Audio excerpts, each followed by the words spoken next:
Great. तो welcome you all. आज की क्लास जो है हमारी क्लास नंबर है 12th। 12वीं क्लास में हम पहुंच गए हैं। और इस क्लास में आने का मकसद और आपको बताने का मकसद ये है कि हम अपनी लाइफ में ना बहुत जगह रुके हुए हैं। वो जो रुके हुए हैं वो कहीं ना कहीं कोई फियर है, कोई ना कोई बाधाएं हैं, कोई ना कोई अड़चन है। तो आज जो हम बात करेंगे फियर को लेकर। तो थोड़ी सी अटेंटेटिव रहेंगे, मेरे साथ में पार्टिसिपेटिव रहेंगे। आवाज अगर ना आए तो बता दीजिएगा। वॉइस अगर लो हो तो थोड़ी ज्यादा हम बोल लेंगे, जोश में आज पूरे हम भी। कि fear has two meanings. Fear has two meanings. One is forget everything and run. दूसरा, face everything and rise. The choice is yours. तो शुरुआत के दिनों में जो जिग जिगलर साहब कह रहे हैं, जो हमारी क्लास में भी था, कि सारा गेम है ना आपकी चॉइस के ऊपर डिपेंड करता है। डिसाइड और डिफॉल्ट फ्यूचर जो है, that is a game of your choice of declaration. आपकी चॉइस है और आप डिक्लेयर क्या कर रहे हो, वो आप ही की है जी। बस आपको उसके साथ रहना है। तो चॉइस ही डिसाइड करती है आपकी फियर को। अगर आप किसी चीज को फेस करते हो, उससे डील करने की कोशिश करते हो, तो उस फियर का मतलब हो जाएगा forget everything, face everything and rise. और आपको लगता है यार ये नहीं होना है, छोड़ दो इसको, तो forget everything and run. Fear एक ह्यूमन फिनोमेना है जो हर ह्यूमन के अंदर होता है। तो इसको थोड़ा सा सिप बाय सिप समझने की कोशिश करेंगे और बातचीत करने की कोशिश करेंगे। फियर और स्टॉपिंग फैक्टर इन ह्यूमंस। कौन से ऐसे फैक्टर्स हैं, कौन सी ऐसी चीजें हैं, कौन से ऐसी फियर जो हम सब इंसान को रोकती है। Fear are known as false evidence appearing real. मतलब कि अगर आप इसकी एक लैंग्वेज पढ़ोगे, गूगल पे सर्च करोगे, तो उसने क्या बताया फियर का मतलब। Fear is false evidence appearing real. मुझे लग रहा है कि यार मैं रोड पे जाऊंगा और कभी कोई ऊंच नीच ना हो जाए। जैसे माँ या बीवी कई बार इस विचारधारा में रहती है। जब आप नाइट में कहीं कार लेकर निकलते हो या कहीं लेट से आ रहे होते हैं, तो उनके दिमाग में फियर होता है। तो फियर कौन सा है? फॉल्स है ना। आपको लगता है रात के अंधेरे में कोई भूत ना आ जाए, या रात को मैं पैसे लेके जा रहा हूं तो कहीं ना कोई चोरी ना कर ले। तो ये क्या है? ये फियर है आपको। तो फियर क्या कह रहा है? False evidence appearing real. ऐसे एविडेंस जो आपको प्रमाण जो मिले हुए हैं वो बिल्कुल रियल की तरह नजर आते हैं कि हाँ यार ये तो सत्य हो सकता है, ये तो बिल्कुल हो सकता है। तो समझने के पॉइंट ऑफ व्यू से फियर क्या है, कि भाई there is no threat immediately physically danger, no threat of loss of someone और something dear to us, actually nothing there at all.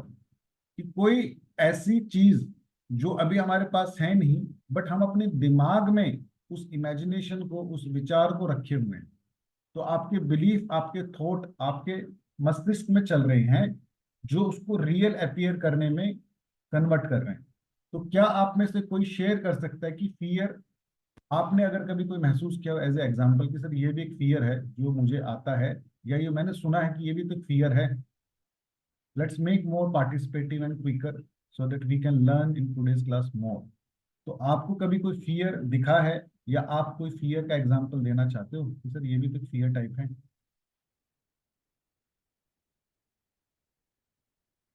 जी। अशोक, राधा, अपने विनोद, आजकल एक पंकज। नया फियर आया है जी। मार्केट हम्म। में। फियर ऑफ मिसिंग आउट, जिसे फोमो बोलते हैं। जी। आपने क्या आपको पता है वो क्या है? जी, बोलो। वो ऐसा होता है कि हमें डर लगता है कि कहीं कोई चीज चल रही है और हमारे दोस्त हैं वहां पे, और हम वहां से मिसिंग आउट है। हम्म। मतलब हम वो चीज एंजॉय नहीं कर रहे हैं क्योंकि हम्म। हम वहाँ प्रेजेंट नहीं है, तो हमें ऐसा फियर ऑफ मिसिंग आउट लगता है, तो हम वहाँ जाने की कोशिश करते हैं। ऐसा कोई भी इवेंट चल रहा है तो हम हम्म। उसमें घुसने की ट्राई करते हैं। लाइक हम्म। वो होता है fear of missing out. Great. Great, nice. Vinod भाई ने बोला fear of unknown, fear of failure, fear of being left out. Yes.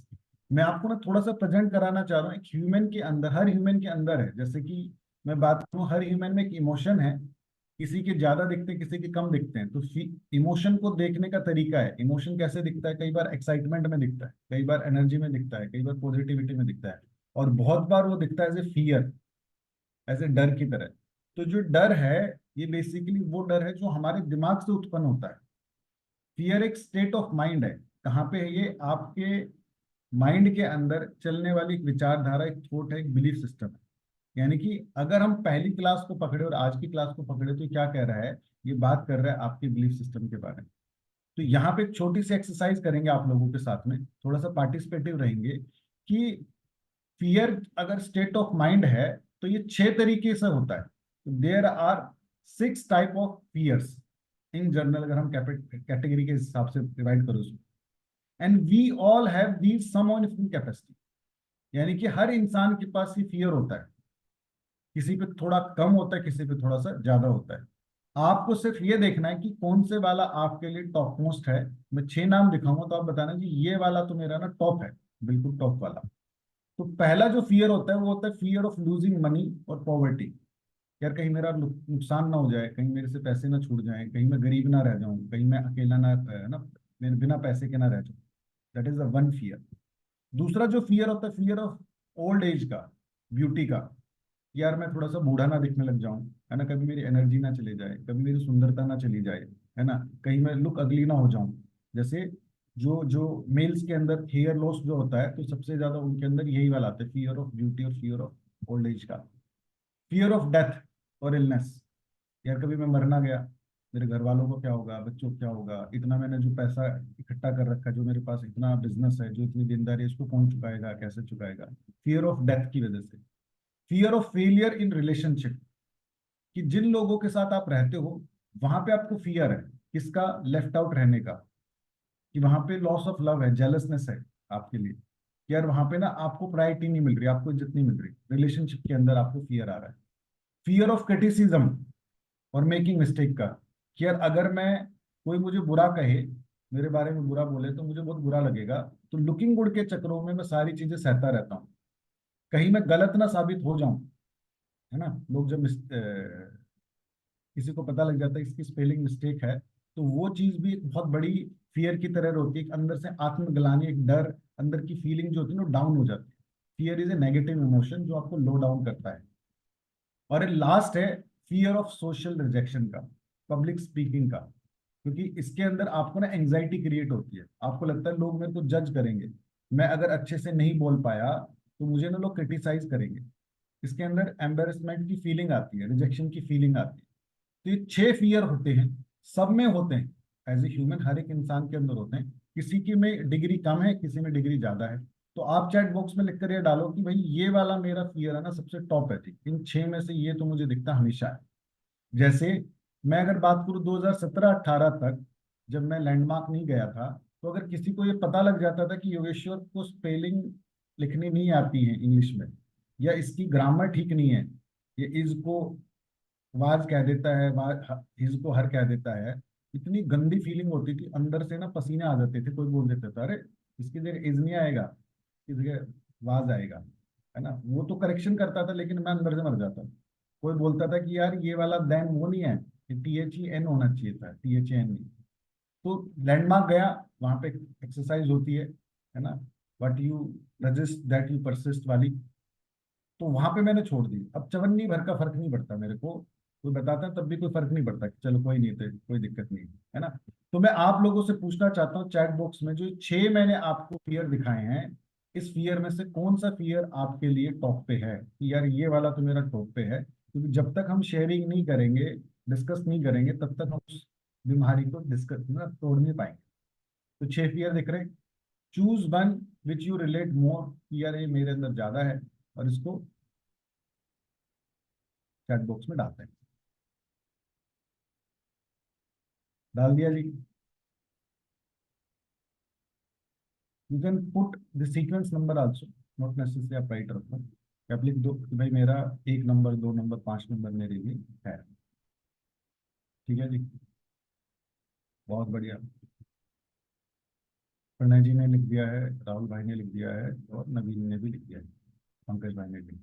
बहुत बढ़िया, बहुत बढ़िया, बहुत बढ़िया। अब जो आपको करना है, राहुल भाई ने कर दिया है। अब इसकी प्रायोरिटी सेटिंग करनी है कि पहले नंबर पर कौन सा है, फिर दूसरे पे कौन सा है, तीसरे पे कौन सा है आपके लिए। आपने एक चूज कर लिया। अब उसके साथ सीक्वेंस सेट कर दो जी, पहले पे मैं इसको दे रहा हूँ, फिर ये है, फिर ये है, फिर ये है। आप अपनी सीक्वेंस चैट बॉक्स में तो डाल ही दो, चैट बॉक्स के साथ साथ अपने साथ लिख लेना, ताकि जब भी आप मेरे साथ 1-to-1 करो इस वीक का या इस मंथ का, ताकि मैं आपको इसके ऊपर थोड़ा सा और ज्यादा इंसाइट दे सकूं। तो चैट बॉक्स में तो डाल ही दो प्रायोरिटी बेसिस पे कि ये नंबर है, फिर ये नंबर है, फिर ये नंबर है। और ये अपने पास भी लिख लो अपनी डायरी में, ताकि जब मैं आपके साथ 1-to-1 मेंटिंग बातचीत करूं तो मैं आपका उस फियर के ऊपर काम कर सकूं, है ना। जैसे कि अगर मैं बात करूं यहाँ पे कि फियर ऑफ अननोन का है, यानी कि जहां आपको लगता है कि यार मैं रिजेक्ट ना हो जाऊं, या मेरे लिए जजमेंट क्रिएट ना हो जाए लोगों का, या लोगों का विचार क्रिएट ना हो जाए, तो इसका मैं एक एग्जांपल देता हूँ आप लोगों को, थोड़ी सी बात करेंगे। आपको पता है, आप सभी के सभी लोग, हम जो 9 लोग बैठे हैं, इतनी शर्म की बात है, इतनी घटिया बात है, हम में से किसी को भी एरोप्लेन चलाना नहीं आता यार। कितनी घटिया बात है। कुछ आ रही है आप लोगों को शर्म? हम जो 9 लोग बैठे हैं, इतनी घटिया बात है, हम में से किसी को भी रशियन लैंग्वेज नहीं आती बोलनी। कितनी घटिया बात है। किसी को आया थोड़ा बहुत? बुरा लगाओ, किसी को फियर लगाओ, यहाँ गंदा जो लगाओ। कम्युनिटी है वो तो सारी अपनी इंडियन है ना, तो रशियन कैसे लैंग्वेज, मतलब वो कंफर्ट फील आ रहा है ना, वो तो आ ही नहीं था। बट जो सीखने जा रहा है उसको तो आ जाता है एकदम से। हाँ ये तो है। Are you getting? Got it. भाई साहब, आप 9 के 9 लोग इतने घटिया हो कि आप में से किसी की भी जान पहचान, आपका कनेक्शन असम के सीएम के साथ है ही नहीं। या असम तो छोड़ो, असम तो थोड़ा बहुत आजकल है, मिजोरम के सीएम से ही नहीं है। आप में से बहुत सारे लोगों को तो मिजोरम के सीएम का नाम भी नहीं पता। कितनी घटिया बात है। क्या ओपन अप हो रहा है? राहुल, प्रणय, राधा, विनोद जी, पंकज जी, अशोक भाई। सर मैं यहाँ एक चीज पूछना चाह रहा हूँ। जी। जैसे आपने ये बताया, अच्छी बात है, मेरे को क्लिक कर गया। हम्म। बट अगर जैसे हमारी जो सिचुएशन होती है, जैसे फियर ऑफ अननोन का होता है, हम्म। तो उसमें मतलब कैसे, मतलब उस टाइम पे हम जब ये सिचुएशन चल रही होती है या हम्म। प्रेजेंट में चल रही होती है, हम्म। तो उस टाइम पे हम क्या थॉट लेके आए, मतलब कैसे इस चीज को टैकल करें। हम्म। नहीं, कैसे अगर पाएंगे? पहले प्रेजेंट हो जाते। एक मिनट इस क्वेश्चन को रोकते हैं कि कुछ प्रेजेंट हो रहा है, जो मैंने बात की आपसे भी थोड़ी देर पहले, 3 एग्जाम्पल दिए। जी, पर वो हम अशोक लोगों भाई। का हाँ जी, फियर राहुल भाई। हो पर हाँ। वो हम लोगों का फियर हो नहीं सकता ना, क्योंकि वो हम लोग मतलब कोई भी वो ऐसी चीजें हैं कि हम करना ही नहीं चाहते, मतलब एक हमारे उसमें नहीं है, मतलब कम्युनिटी में नहीं है कि भाई सबको लैंग्वेज दूसरी आनी चाहिए या सबको हम्म। प्लेन उड़ाना आना चाहिए। लेकिन हाँ, अगर हम वहीं पे बात करें, फॉर एग्जांपल आप कहते हैं कि यार हमें ना किसी मतलब कंप्यूटर नहीं आता किसी को, फॉर हम्म। एग्जांपल, हम्म। तो शायद जिसको नहीं आता हम 9 लोगों में से हम्म। चलाना, तो वो शायद उसके लिए फियर एकदम से उसको लगता कि हाँ यार ये तो मेरे को पकड़ लिया इन्होंने, तो वहां पे हमारा फियर आ जाता सामने। Yes, yes, yes, yes. है ना। हम उस चीज से जो मतलब हमारे आसपास हो रही है उसमें हम अपने आप को कि भी हम दूसरे से कितना आगे हैं या उसके साथ कितना है वो लेके हम फियर में आते हैं शायद। तो एक चीज आप सब लोग पकड़ोगे कि जिससे आपकी रिलेटेडनेस नहीं है, जिससे आपको कोई परवाह नहीं, आपको कोई फर्क नहीं पड़ता है। चला जहाज उड़ाना है ना रशियन, आपको क्या फर्क पड़ता है? नहीं आता जी, नहीं आता। ना ही बुरा फील कर रहे हो। मैं कितनी गंदा बोल लूं आपको कि यार आपकी उम्र 40 की हो गई है, बच्चे हैं आपके पास में, बिजनेस करते हो, साला अब तक एरोप्लेन उड़ाना नहीं आया आपको। आपको कोई नहीं, भाई साहब क्या फर्क पड़ रहा है? हम्म। मैं कितनी ही गंदी आवाज में, कितनी ही गुस्से की आवाज में बात कर लूं, क्या आपको कोई फर्क पड़ेगा इससे? चवन्नी भर का फर्क नहीं पड़ता, क्योंकि आपको कोई रिलेटेडनेस ही नहीं है कहीं ना कहीं पे। तो मैं ये कह रहा हूँ कि जैसे ये रिलेटेडनेस नहीं है ना, ये मसल आपको मैंने एक एक्सट्रीम पे दिखाई, ऐसी ही मसल आपकी फियर के केस में होती है। बस उस फियर को आप बड़ा सिग्निफिकेंस दे देते हो। जैसे अगर आपको इंग्लिश नहीं आती बाई चांस, क्योंकि वो समझने के लिए छोटा एग्जाम्पल है सारी चीजों को लेके, आपके लिए उसका सिग्निफिकेंस है। अगर मैं यहीं पे किसी का नाम लिए ना बोलूं, अब देखना अभी सुनते सुनते कि आप में से बहुत सारे लोग ऐसे हैं जिनको ना इंग्लिश ही नहीं आती, बिजनेस चला रहे हैं लोग, बच्चे भी हो गए हैं और कुछ बड़ा भी करना चाह रहे हैं, बेसिक चीज इंग्लिश नहीं आती। अब मैंने किसी का नाम नहीं लिया यहाँ पे, बट मैं आपको इन जनरल बोल रहा हूँ। तो जिसके लिए ये फियर है, वो अभी से इस एनर्जी को, इस थॉट को सुन के, इस विचार को सुन के ना लो फील कर रहा है। आप में से कोई भी अगर शेयर करना चाहिए, जब मैंने ये बातचीत की, उसका जो माइंड है ना, वो कहीं ना कहीं पे एक्टिव हो गया कि हाँ यार ये बात तो ठीक कह रहा है कहीं ना कहीं। ये बिल्कुल बहुत सर। बड़ी चीर फाड़ कर रहा हूँ मैं आपके साथ में, समझो। किसी को फील हुआ इंग्लिश को लेके, या सर आप मुझे में से? जी राहुल, सर मुझे हुआ फील है कि ना, मैंने राहुल तो प्रॉपर। नहीं बोला पर्टिकुलरली, बट फील हो रहा है। तो हो क्या रहा है, फियर का बहुत बहुत क्लियर सी चीज है, अगर आप इसको पकड़ लो, कि आपके नोइंग वर्ल्ड में आप जिसको जानते हो, जिससे आप रिलेट करते हो, उसको आप सिग्निफिकेंस ज्यादा दे देते हो। जैसे माँ सिग्निफिकेंस ज्यादा देती थी जब बच्चा लेट आता है, कहीं रात को ड्राइव करने जाता है, या कोई ऊंच नीच ना हो जाए, बड़ा ध्यान से जाना, उसके दिमाग में फियर आ जाता है। ये चल कहाँ से रहा है, दिमाग से। तो क्लीन कैसे होते हैं, है ना, अभी इस क्लास में भी है ये टॉपिक, बट मैं अभी से बता देता हूँ। कोई भी बिलीफ सिस्टम, कोई भी फियर टूटता कैसे है? वो टूटता है अवेयरनेस से, लर्निंग से, नई बिलीफ को लाने से। जब मुझे लैंडमार्क में पता लगा कि कोई फर्क नहीं पड़ता था, क्योंकि जिस बंदे ने आपको करेक्ट किया है वो शायद 2-4 मिनट के लिए याद कर लेगा, और बाई चांस वो जजमेंट क्रिएट भी कर ले तो लग तो जजमेंट वैसे भी क्रिएट करेंगे किसी ना किसी चीज का। तो why I become people pleasing person, why am doing self punishment? मुझे तो सेल्फ लव करना, भाई मेरे को इंग्लिश नहीं लिखनी आती तब भी मैं अपने साथ हूँ, मुझे रशियन लैंग्वेज नहीं आती तब भी मैं अपने साथ हूँ, मुझे एरोप्लेन चलाना है तब भी मैं अपने साथ हूँ, क्योंकि मुझे अपना स्टैंड लेना है, अपने साथ क्रिएट करना है, अपने साथ रहना है ना। तो ये जो 6 फियर है, इस पे थोड़ा सा इन डिटेल काम करेंगे, थोड़ा सा इन डिटेल जाएंगे जब आपके साथ 1-to-1 करेंगे। इसलिए मैंने कहा था कि प्रायोरिटी सेटिंग लिख लो, ताकि हमें पता रहे कि पहले वाले किस फियर को तोड़ना, उसको किस तरीके से काम करना है। तो नवीन भाई, जो आप पूछ रहे थे कि फियर को कैसे हम ओवरकम करेंगे, that is the question is what action points you can make to overcome these fears and beliefs, that is the more important. क्योंकि आपको ये तो पता लग गया कि यार मेरा ना ये फियर टॉप वाला है और ये सीक्वेंसिंग में आ रहा है। क्योंकि जब तक हम अपने लिमिटिंग थॉट्स को, बिलीफ्स को, अपने विचारों को नहीं तोड़ेंगे, तब तक मेरे बिजनेस की कृपा नहीं आएगी। अगर मेरा बिलीफ सिस्टम ये है कि लोग यार चीटर है, मुझे फियर है कि यार मैं अगर किसी को पार्टनर रख लूंगा वो चीटिंग कर देगा, पैसे लेके चला जाएगा, तो मुझे लोगों को अपने साथ जोड़ने में, लोगों से काम कराने में हमेशा चैलेंज रहेगा, दिक्कत रहेगी मेरे को हमेशा, है ना। कल एक साइन रह गया था कोई छोटा सा करना, और मतलब लास्ट के पेज पे था, तो वो बंदा आया बड़ी दूर से, काम होना था, उसने बोला सर ये एक सिग्नेचर रहेगा। मैं कह रहा तो चुनना सा साइन खुद कर लेते, मैं नहीं सर ऐसे नहीं होता। अरे भाई मेरी पूरी टीम मेरे साइन भी कर लेती, मेरे एटीएम उनके पास है, कैश जितना आता है वो अलग अलग लोग रखते हैं, इतना दिमाग थोड़ा लगाता हूँ कि ये कैश लेके भाग जाएगा, एटीएम कब तक चोरी कर लेगा, ये कर लेगा। तो मेरे लिए वो नॉर्मल बात है, उसके लिए बहुत बड़ी है, क्योंकि वकील साहब तो उसको लगा सर आप कभी केस ना कर दो, मैं अगर आपका साइन कर दूं, क्योंकि वो जिस वर्ल्ड में आता है वहां पे सुनता यही है कि इसका फ्रॉड का केस लगा दे, उसका लगा दे, उसका लगा दे, मेरे को कोई फर्क ही नहीं पड़ता, मेरे लिए ह्यूमन है भाई। अगर मेरी आपकी एनर्जी मैच कर दी तो कर लो भाई, कोई दिक्कत थोड़ी ना है, कहीं ना कहीं तो मत चलो भाई। उस बंदे ने 1.5 घंटे का ड्राइव करके आया छोटी सी चीज के लिए। तो मैं आप लोगों से क्या शेयर करना चाह रहा हूँ, क्योंकि जो लिमिटिंग बिलीफ होते हैं ना, वो आपको बार बार लिमिट करते हैं आपकी लाइफ में, आपके बिजनेस में। तो बात क्या हुई थी हमारी पहली क्लास में, कि क्या था, game is to shift your beliefs, this is the all. जो बी डू हैव है, जो मेरे गुरुदेव भी कराते हैं, या बारलूप जो मैं कराता हूँ, आपके बिलीफ बिहेवियर देते हैं, एक्शन देते हैं, रिजल्ट देते हैं। गेम जो है ना, आपकी उत्पत्ति का, आपकी उन्नति का, आपकी तरक्की का, वो है आपके बिलीफ को बदलना, आपके विचारों को बदलना, plus and others about you. पहले तो आपको आपके प्रति विचार बदलने हैं, देखना एक सिप सिप करके समझेंगे इसको। पहले तो आपको आपके प्रति विचार बदलने हैं, फिर लोगों के आपके प्रति विचार बदलने, कि लोग आपके बारे में क्या सोचते हैं, प्लस फिर आपके आसपास के लोग आपके प्रोडक्ट एंड सर्विसेज के बारे में क्या सोचते हैं, वो विचार बदलने। तो यानी कि हम 3 लेवल पर बिलीफ्स को चेंज करने के ऊपर काम करेंगे।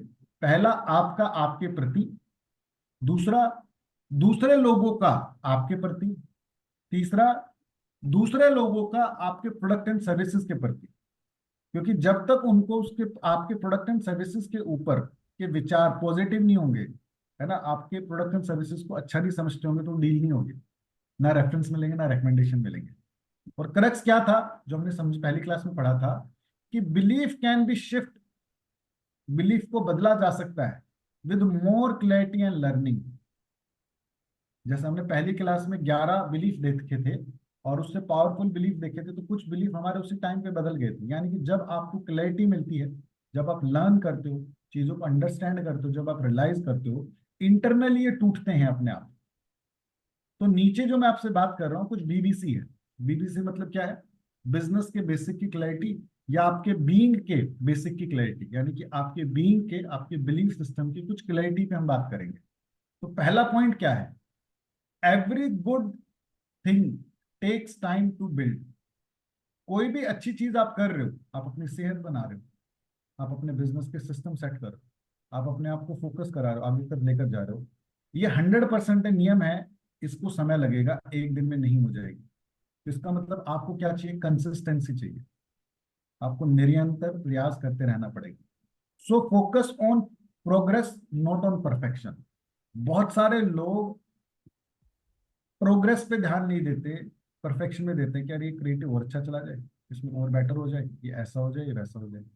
गेम जब खेलोगे तभी आपको पता लगेगा इसके अंदर सोई क्या था और क्या इसके अंदर सुधार की जरूरत है। क्योंकि जैसे आप परफेक्शन, बेहतर करने का विचार करोगे कि मैं इसको और बेहतर करूं और अच्छा करूं, वो आपको प्रोकास्टिनेशन की तरफ लेकर जाएगा। आप खुद सोचकर देखो, आप में से बहुत सारे लोगों ने, बहुत सारे के सभी लोगों ने, या तो अफर्मेशन वाली लिस्ट भी बना रखी, या सेल्फ एक्नॉलेजमेंट और अचीवमेंट का एक लेटर जो आपको अपने आप को लिखना था वो नहीं करा। तो सेल्फ एक्नॉलेजमेंट और अचीवमेंट वाला लेटर क्यों नहीं लिखा? सोचकर देखो। आप ही के बारे में है तो मैं थोड़ा ना लिखूंगा। क्यों? कहीं ना कहीं आपको लिखा था कि समय जब निकलेगा तब लिखूंगा, थोड़ा अच्छे से लिखूंगा, थोड़ा बढ़िया से लिखूंगा, किसी का देख के लिखूंगा। तो यानी कि आप तलाश क्या कर रहे थे कि कुछ अच्छा करने के लिए, कहीं से रेफरेंस लेने के लिए, बेटर करने के लिए, इसलिए प्रोकास्टिनेट हो रहा है, प्रोकास्टिनेट हो रहा है, प्रोकास्टिनेट हो रहा है। Are you getting? So fail fast. Conclusion क्या है?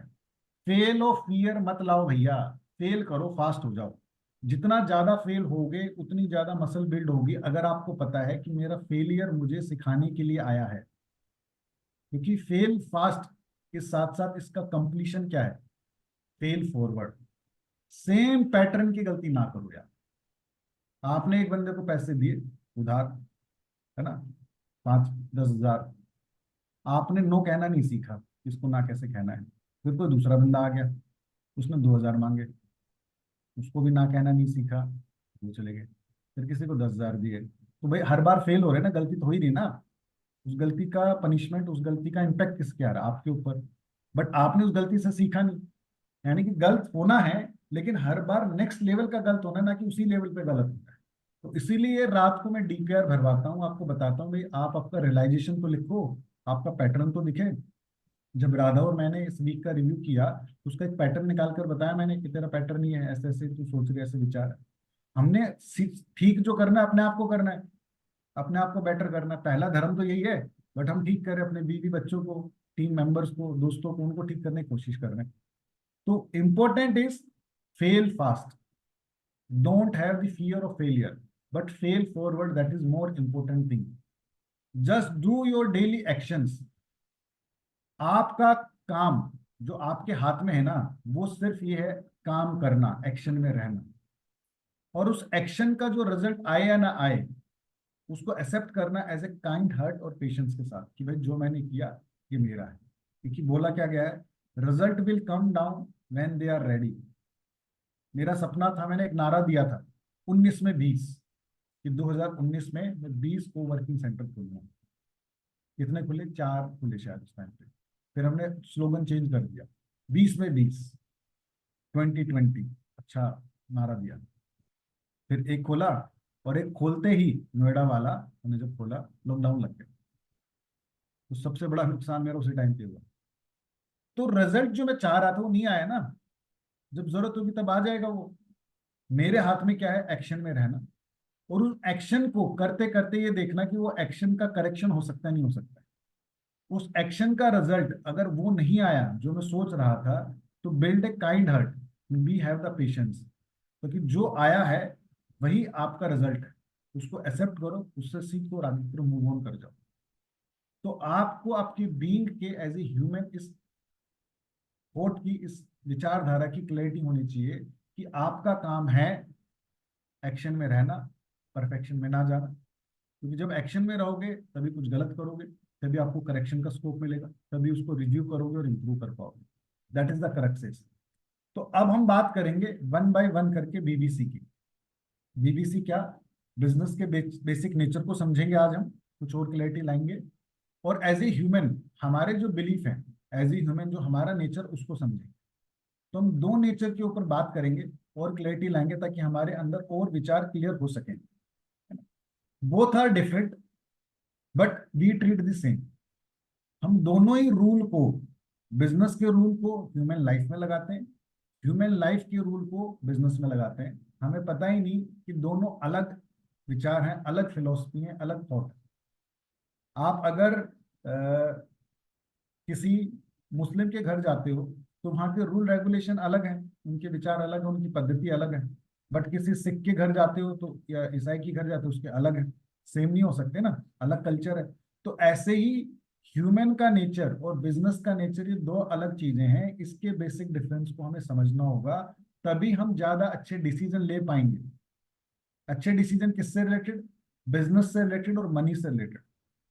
किससे रिलेटेड, ह्यूमन से रिलेटेड और टीम से रिलेटेड। क्योंकि ह्यूमन को ह्यूमन की तरह डील करोगे ना, और पैसे को पैसे की तरह डील करोगे।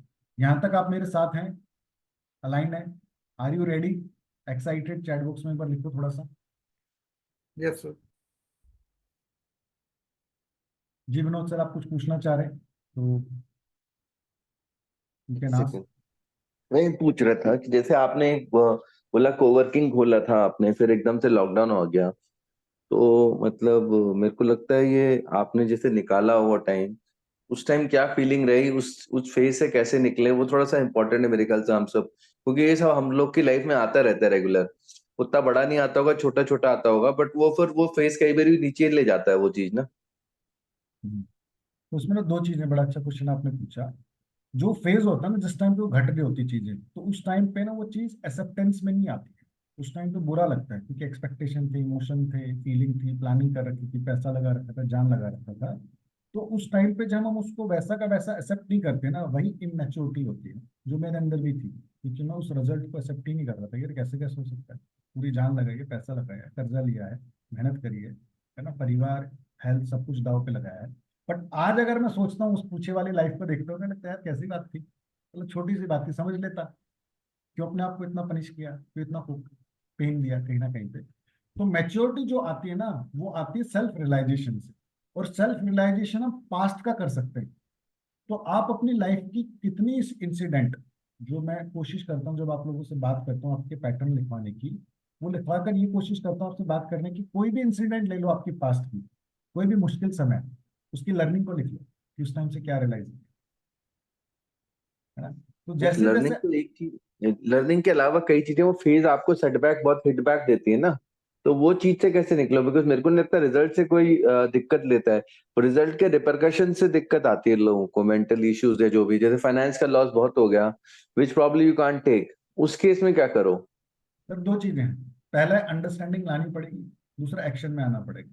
ये मतलब प्रिंसिपल इस चीज का, कि जो घटा है आपकी लाइफ में, वो कोई लॉस घटा है किसी नियर एंड डियर का, जैसे आपकी लाइफ में जब कोई नियर एंड डियर चला जाता है, लॉस आता है, या पैसे का लॉस हुआ है, या चीटिंग का लॉस हुआ है, तो यानी कि वो हुआ है आपके साथ, वो घटना घटी है उस टाइम पे, वो तो एक्चुअल है, रियल है। दूसरा, उसको डील कैसे करोगे, उसको समझ के अंडरस्टैंडिंग बिल्ड करके और एक्शन में रहेंगे। तो एक्शन क्या क्या ले सकते हो, जैसे मेरे पास कुछ शुभ सलाहकार लोग थे, उन्होंने मेरे को समझाया, उन्होंने मेरे को बताया, उन्होंने क्रिएट कराया कि भैया क्या पता तेरी डेस्टिनी में कुछ और अच्छी चीज लिखी हो, इससे पावरफुल लिखी हो, ये उसका माध्यम हो तेरे को सीखने का, समझने का।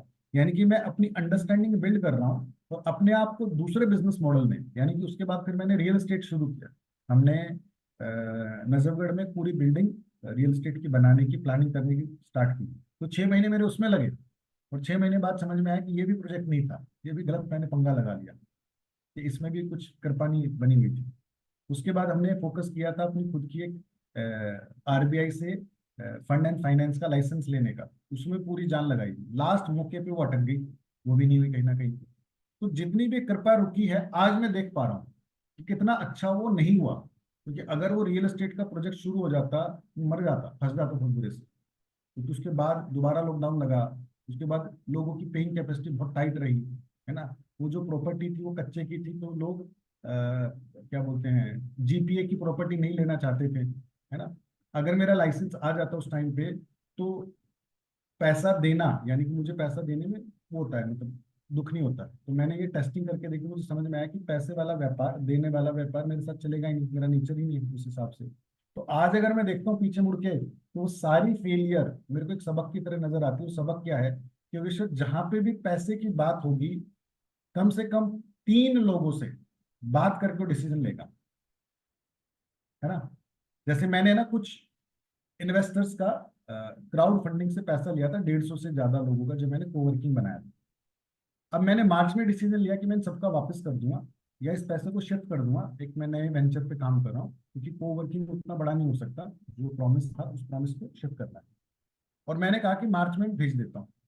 बिल्कुल मूड था, बट मैंने, जो मेरे शुभ सलाहकार मित्र हैं प्रेम, उनसे मैंने बात की, प्रेम भाई ऐसे ऐसे कर रहा हूँ। उसने बोला अभी मत कर।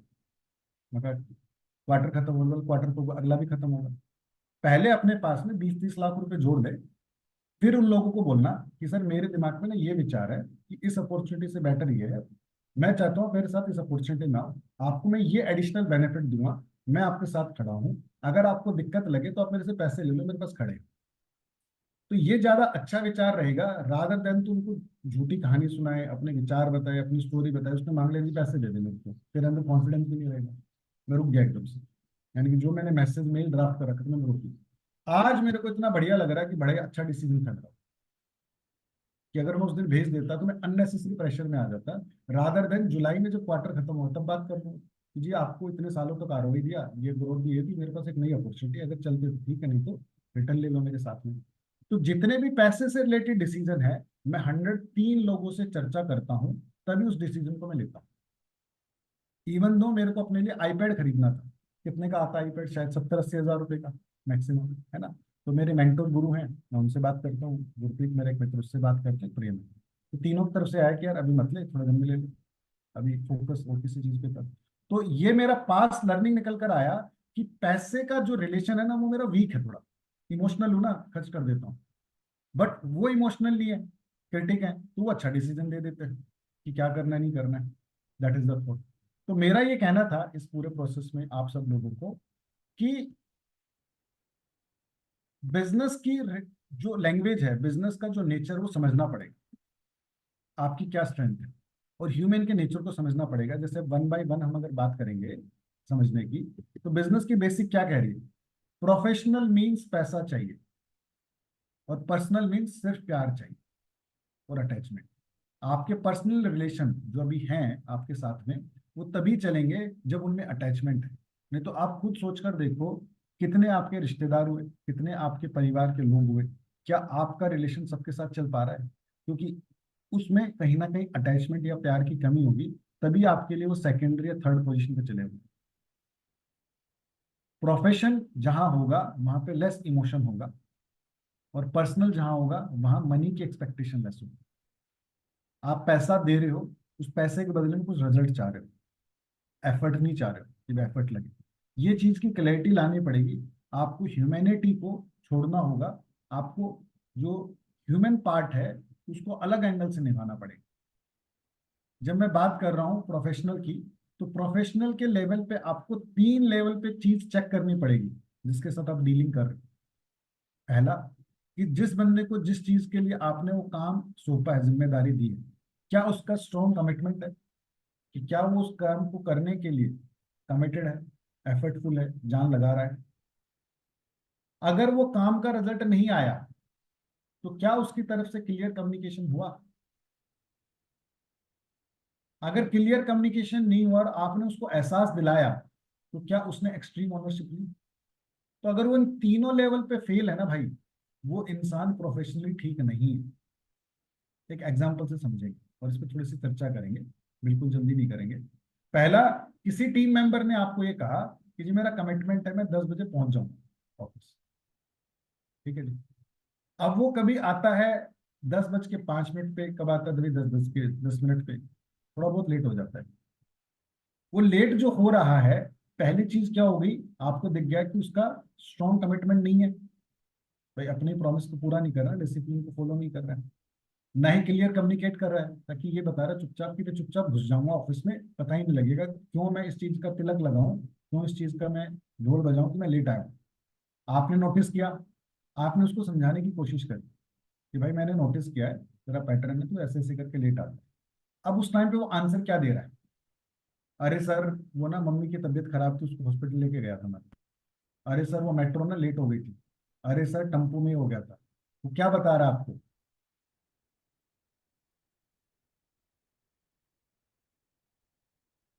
क्या समझा रहा है वो आपको?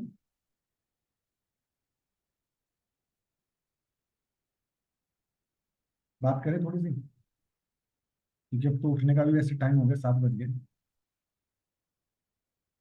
वो आपको आपका एक्सक्यूज, एक्सप्लेनेशन, जस्टिफिकेशन दे रहा है, एक्सट्रीम ऑनरशिप नहीं ले रहा, उस चीज को समझ ही नहीं रहा है। एक तो गलती कर रहा है, आप उसको गलती का एहसास करा रहे हो, और उसके बाद भी उस गलती को एहसास ही नहीं कर रहा है, आप ही को समझाने की कोशिश कर रहा है। ऐसा इंसान थोड़ा खतरनाक होता है प्रोफेशनल लाइफ में। पर्सनल लाइफ में आप समझ लोगे, क्योंकि आपका पर्सनल रिलेशन है, आपकी बेटी है, आपका बच्चा है, आपके माँ बाप है, आपके कोई दोस्त है, वो आपको दे रहा, आप समझ लोगे उस चीज को, कंसिडर कर लोगे। दूसरा एग्जाम्पल देता हूँ। किसी इंसान ने बोला कि जी मैं आपकी ना पेमेंट कर दूंगा बाई 25 तारीख तक। ठीक है जी। 25 तारीख को आपने उसको मैसेज डाला, पहले तो आपने इंतजार किया 11-12 बजे तक, फिर आपने 12 बजे के बाद एक मैसेज डाल दिया, रिमाइंडर 1 मैसेज, की पेमेंट कर दो। तो उसका कोई रिप्लाई नहीं आया उसके ऊपर। तो 25 की जगह 26 तारीख को आपने फोन किया, भाई वो पेमेंट आनी थी नवीन कल। तो नवीन क्या कह रहा है? अरे कल आनी थी यार, वो जिस बंदे से आनी थी ना उसने पेमेंट नहीं करी मेरे को। उसने ना प्रॉमिस किया है कि वो 30 तारीख तक कर देगा, मैं 30 को आपकी पेमेंट कराता हूँ। क्लियर हो गया? As a human, as a professional relationship आप क्या करोगे? ठीक है भाई 30 को करा देंगे। अब 30 तारीख को पेमेंट की बात हुई, उस बंदे को आपने रिमाइंडर 2 डाला, उसका रिप्लाई आया कि सर वो पेमेंट आज आनी थी, वो कैश देकर जाएगा। उसने कल का नाम लिया है, या तो कल आके दे देगा या परसों दे देगा, आपकी पेमेंट पक्का परसों तक आ जाएगी यूज करने के लिए। ठीक है जी। 2 तारीख आ गई, 2 तारीख को आपने उसको दोबारा से वेट किया पेमेंट का, शाम तक उसका कोई रिप्लाई नहीं आ रहा है, या अगले दिन उसका रिप्लाई आ रहा है कि सर पेमेंट जो आई है ना वो आनी थी लाख रुपए, बट आई 50,000, 50,000 भेज देता हूं। इन तीनों सिचुएशन को आप देखो तो कहीं ना कहीं आपकी लाइफ में ऐसी डीलिंग आती है। आप कैसे डील करोगे? तो क्या आपको इस सिचुएशन के अंदर दिखा? थोड़ी बात करें। स्ट्रॉन्ग कमिटमेंट नहीं है मतलब। बिल्कुल सही बात है। और क्लियर कम्युनिकेशन भी नहीं था इनका। आज कुछ है कल कुछ है। हम्म, मेरे साथ सेम सिचुएशन है। हम्म, और मैं अपने आप को पहले तो मैंने सोचा, मैंने कहा चलो ठीक है कोई बात नहीं, कर देगा। हम्म, बट उसने अब एक और मैंने उसको चांस देने की कोशिश की, लेकिन इस बार फिर उसने ऐसे ही किया है। हम्म, तो ये है कि अब आगे से बिल्कुल हाथ जोड़ लेंगे कि भाई ठीक है, अगर कैश पे होगा तो एडवांस में करेंगे, अदरवाइज नहीं करेंगे। टीम को भी मना कर दिया उसके लिए, हम्म, तो जाना ही नहीं, क्रेडिट करना ही नहीं। हम्म, हम्म, दी हुई गिवन मतलब अपनी कमिटमेंट पे भी जो है ना वो उस मिस कमिटमेंट कर रहा है। हम्म। तो यहाँ पे ना एक ब्रह्मास्त्र दे रहा हूँ, एक मंत्र दे रहा हूँ आप लोगों को। आप जब ऐसे इंसान से बात करोगे ना, और आप उसको उसके कमिटमेंट के लिए होल्ड टू अकाउंट करोगे, उसको उसके कमिटमेंट के लिए एहसास कराओगे, वो नहीं करा पाओगे। क्योंकि एज ए ह्यूमन वो ऐसी ऐसी बातें करेगा आपके साथ में कि आपको माननी पड़ जाएगी, चलो कोई नहीं। आपको जो उसकी गर्दन पकड़ दिया वो पकड़ने क्लियर कम्युनिकेशन पे, कि दोस्त मैं पैसे की बात ही नहीं कर रहा, पैसे तो मुझे भी पता है तू दे देगा, आदमी बहुत अच्छा है। मैं बात कर रहा हूँ कि मुझे खुद फॉलो करना पड़ रहा है तेरे से। तेरा प्रॉमिस था कि तू 25 को देगा, तूने 25 को नहीं दी, फॉलो किसने किया? आपको उसको उस चीज का एहसास दिलाना पड़ेगा, उसको उसकी ऑनरशिप देनी पड़ेगी कि भाई मैं पैसे की बात ही नहीं कर रहा। क्या तूने क्लियर कम्युनिकेशन किया? क्योंकि तेरे हाथ में था ना। एज ए ह्यूमन समझो, कमिटमेंट जो होते हैं ना, प्रोमिस जो होते हैं, वो आउटर वर्ल्ड पे लाई करते हैं। हम समझते हैं कि भाई बहुत बार आपके जो कमिटमेंट है, आपने बोला जी मैं ये करूंगा वो करूंगा, वो एक्सटर्नल फैक्टर की वजह से इम्पैक्ट हो जाते हैं। बट एक चीज है जो उस इंसान के ऊपर निर्भर करती है पूरी की पूरी, जिसके लिए आप उसकी गर्दन पकड़ सकते हो, वो कुछ नहीं बोल सकता उसके लिए। और वहीं से उसके अंदर परिवर्तन आएगा। क्योंकि जब तक कोई बंदा एक्सेप्ट ही नहीं करेगा कि हाँ यार इसके लिए मैं एक्सट्रीमली रिस्पॉन्सिबल था, तब तक उसके अंदर सुधार ही नहीं कर सकते। क्लियर कम्युनिकेशन करना आपके जिम्मे में था भाई। उसके लिए तो कोई ज्यादा तोप नहीं लगती, उसके लिए तो पेमेंट नहीं आती, ना कैश आती, ना ब्लैक आती, ना व्हाइट आती। आपकी नहीं जिम्मेदारी थी टाइम पे मुझे बताना। या ये भी मैं खुद फॉलो करूंगा? वो 100% सुनेगा आपको, हम बातचीत करेगा। हम करते क्या है बहुत बार प्रोफेशनल लाइफ में, कमिटमेंट को पकड़ लेते हैं। कमिटमेंट को पकड़ते ही टसल आ जाती है, क्योंकि उसके दिमाग में क्या चल रहा है कि यार ये इतनी भी चीज नहीं समझ सकता कि मेट्रो खराब हो सकती है, रास्ते में ऑटो खराब हो सकता है, 10 ही तो मिनट लेट आया हूँ। तो आप बोल तो रहे हो, उसको ज्ञान दे रहे हो, लेकिन उसके दिमाग में क्या चल रहा है? कैसा निर्दयी इंसान है, इसकी माँ कभी बीमार नहीं हो सकती, आज मेरे को डांट मार रहा है। उसके दिमाग में क्या चल रहा है? क्योंकि आपने अप्रोच कहां से कर दी? कमिटमेंट से। यार व्यापार है, पैसा ऊपर नीचे होता है यार, नहीं आया भाई साहब, कर दूंगा, 30 तारीख को दे दूंगा, कह तो रहा हूँ 30 को आ जाएगा, 2 को दे दूंगा ना, 50,000 तो दे दिए भाई साहब लाख में से। क्या क्रिएट हो रहा है अशोक जी, राधा जी, आशीष भाई, विनोद जी? क्या ब्रह्मास्त्र दे रहा हूं आपको मैं, प्रोफेशनल लाइफ का, बिजनेस लाइफ का? क्या समझ में आ रहा, कोई शेयर करेगा? भाई इसके अंदर सर मैं तो ये सीख रहा हूँ, लर्निंग है आज के लिए, कि पहले हमें भी अपने आप को क्लियर कम्युनिकेशन पे डालना पड़ेगा। तभी सामने वाले से हम एक्सपेक्ट कर सकते हैं कि हम उससे उम्मीद कर सकते हैं और उसको हम याद कर सकते हैं हमेशा के लिए। Yes, good realisation. क्या समझ में आया जी? ये सबसे बड़ी एक मैं टूल दे रहा हूं आप लोगों को, जब भी आप किसी से बातचीत करते हो प्रोफेशनल लाइफ में, वो आपके टीम मेंबर हो, आपके क्लाइंट हो, आपके कहते ना अलायंस पार्टनर हो, कमिटमेंट पे कभी मत पकड़ो। क्योंकि कमिटमेंट पे एज ए ह्यूमन वो मन ही मन कुछ सोच रहा है कि यार मेट्रो तो किसी की खराब हो सकती है, इतना भी नहीं समझ रहा है बंदा, मतलब डांट रहा है मेरे को। आप कह रहे हो सर मेट्रो खराब हो, कोई दिक्कत नहीं, मैं समझ सकता हूँ, बट क्या आपने इन्फॉर्म किया कि सर मेट्रो खराब होगी, मैं 10 मिनट में आ रहा हूँ?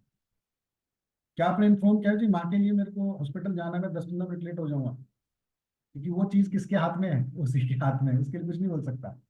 और वहीं से उसका एक्सट्रीम ओनरशिप का, उसकी उत्पत्ति का, उसके सुधार की जरूरत है, क्योंकि हम अप्रोच है ना गलत डायरेक्शन में कर रहे हैं उस इंसान के साथ में, जब ह्यूमंस के साथ डील करते हैं प्रोफेशनल लाइफ में। आई तो आपको क्या देखना है, ये 3 लेवल पे देखना है। और तीसरा लेवल जब आप उसको बता रहे हो, समझा रहे हो, और वो तब भी एक्सट्रीम ओनरशिप नहीं ले रहा है, तो भैया सोच लो इंसान खतरनाक है, उसके साथ जमेगी नहीं। आप अपना ही पनिशमेंट करते रहोगे, आप अपने लिए कुछ क्रिएट करते रहोगे, अपने लिए दिक्कत करते रहोगे। तीसरा रूल क्या है? बिजनेस ओनर की सबसे बड़ी गलती, घटिया हरकत, इसको मैंने शब्द लिखा है, घटिया हरकत, जो सबसे बेकार हैबिट है बिजनेस ओनर की, बता सकते हो क्या है? Any gases? आपको क्या लगता है कि किसी भी बिजनेस ओनर की जो आपको सबसे घटिया हरकत लगती है, सबसे बेकार हरकत लगती है, क्या है? जब मैं आपको दिखाऊंगा ना, आप कहोगे हाँ यार ये तो सच में गुस्सा। घटिया है। सर गुस्सा। नहीं, वो तो फिर वो होगी ना, क्या बोलते हैं, ह्यूमन नेचर हो गया, वो तो ह्यूमन नेचर का है गुस्सा आना।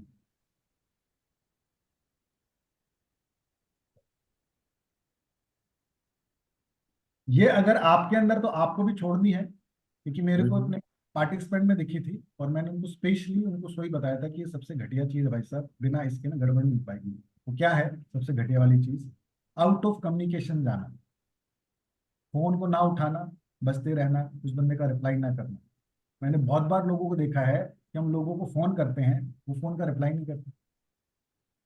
मेरे को समझ में आया कि भाई आप अभी बिजी हो, किसी मीटिंग में बैठे होंगे, लेकिन मिस कॉल तो दिख गई होगी, जब समय लगा होगा फोन किया होगा, बातचीत की होगी, या कहीं ना कहीं दिमाग में तो आ गया था यार ये बंदा फोन कर रहा है किसी न किसी कारण से,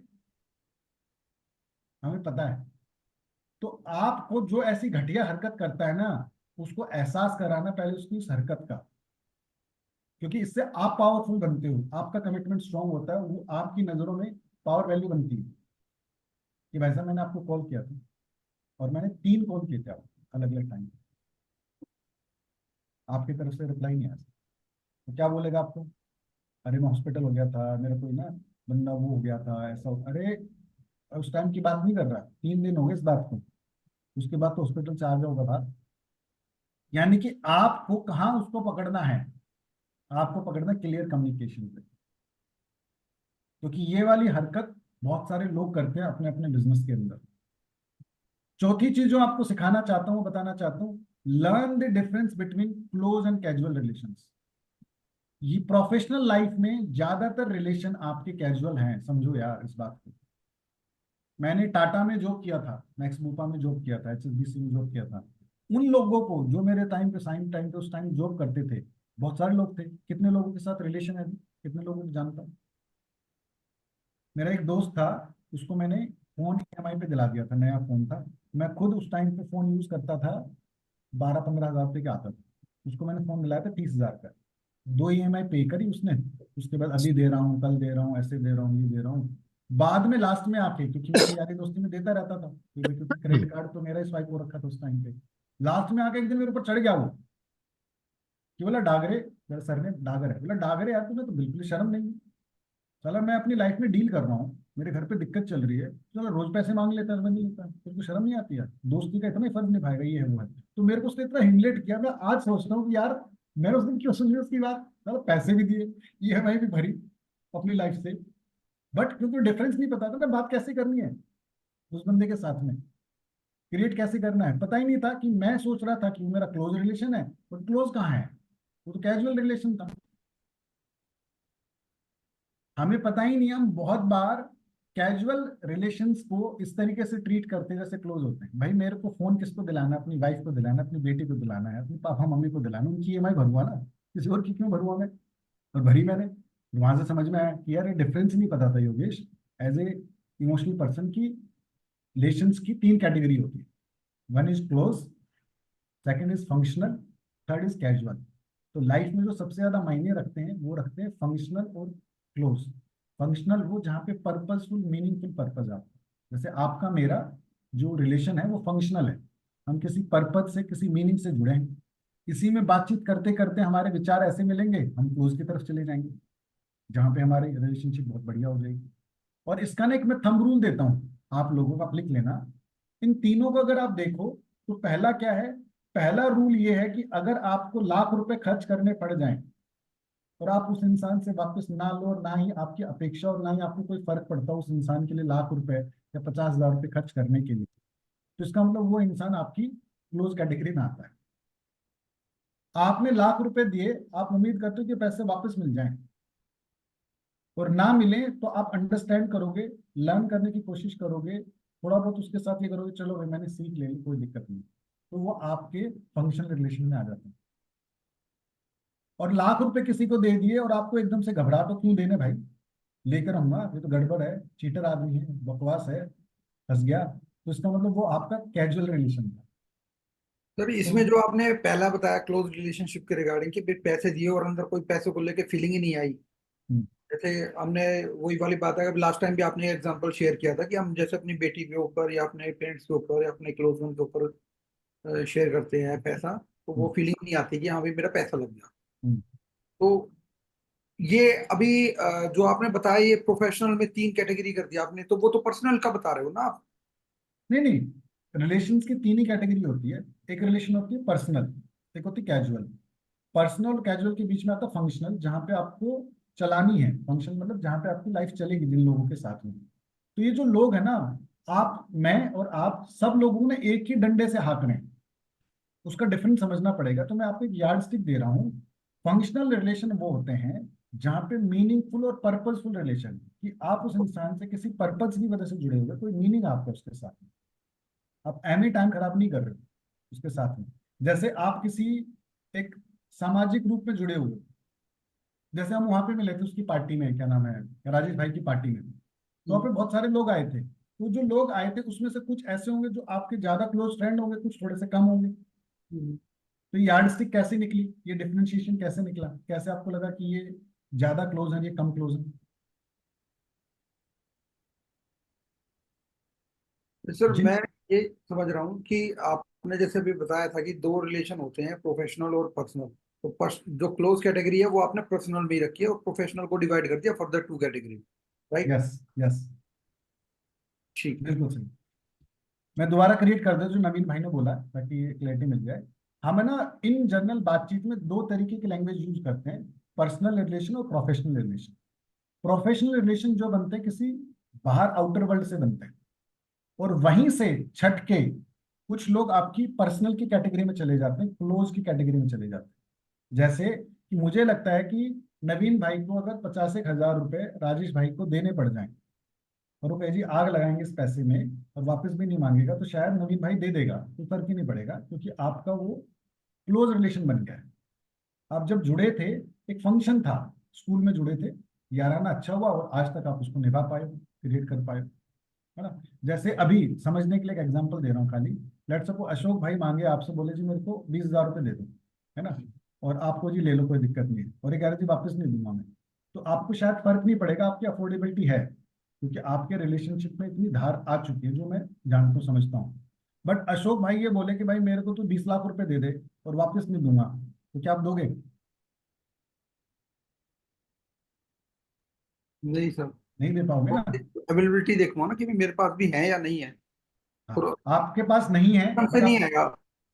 आपका भाई मांगे और आपके पास नहीं है, और वो कह रहा है कि मुझे चाहिए और मैं वापस भी नहीं दूंगा, और लाकर देने आपको, तो कहीं ना कहीं से लाओगे ना, उधार मांग के, कुछ बेच बाच के, कुछ गिरवी रख के लाओगे और दोगे अपने भाई को।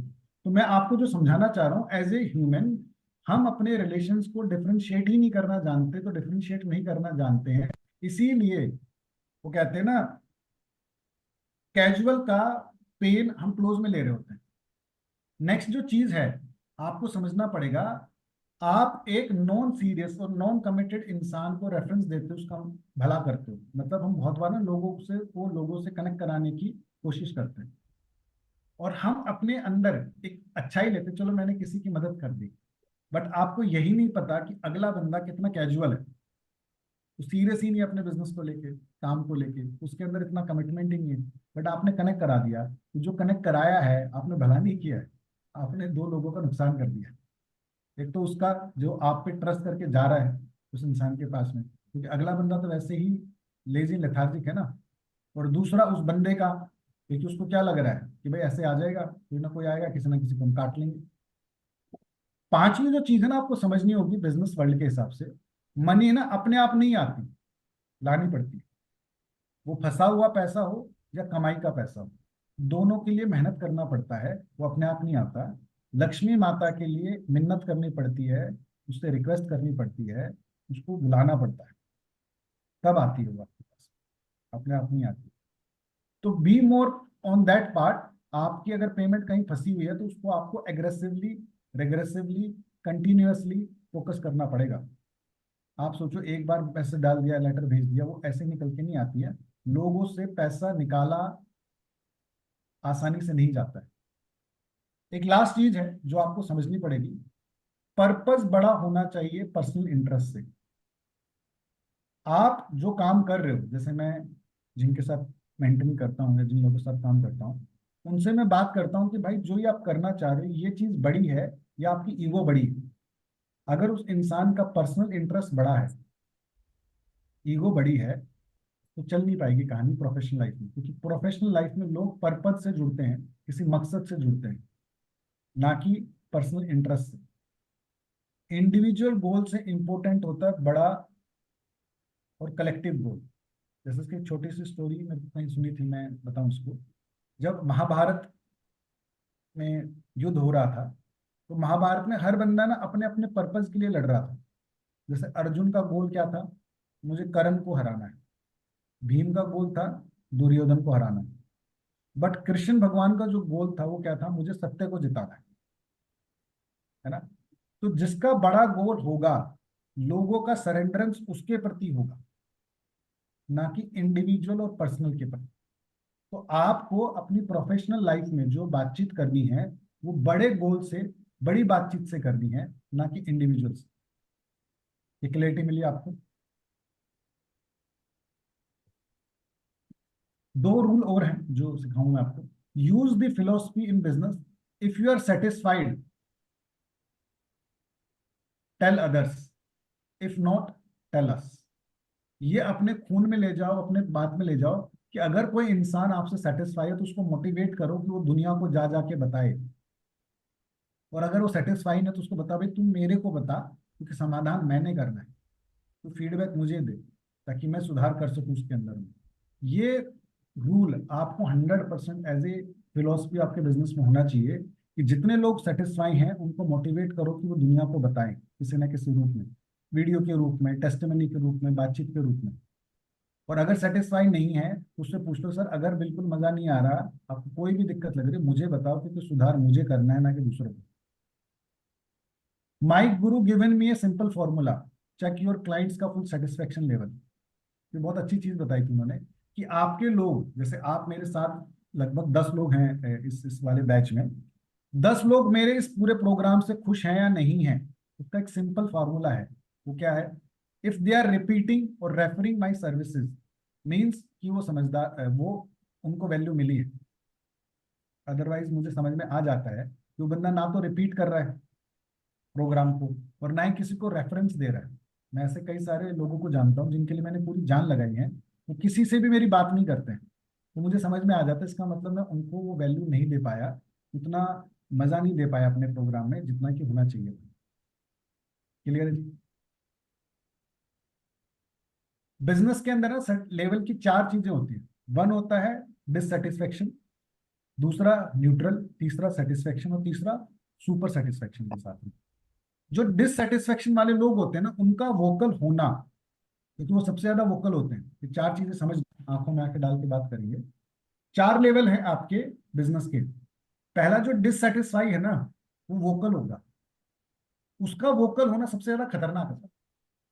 तो उसका वोकल आप अपने आप से करा लो, इसीलिए आपके बिजनेस में फीडबैक मैकेनिज्म, सर्वे मैकेनिज्म 100% होना चाहिए। क्योंकि जब आप फीडबैक ले लेते हो, अगले का एक सेटिस्फेक्शन होता है, मैंने बोल दिया, मैंने बात करनी है।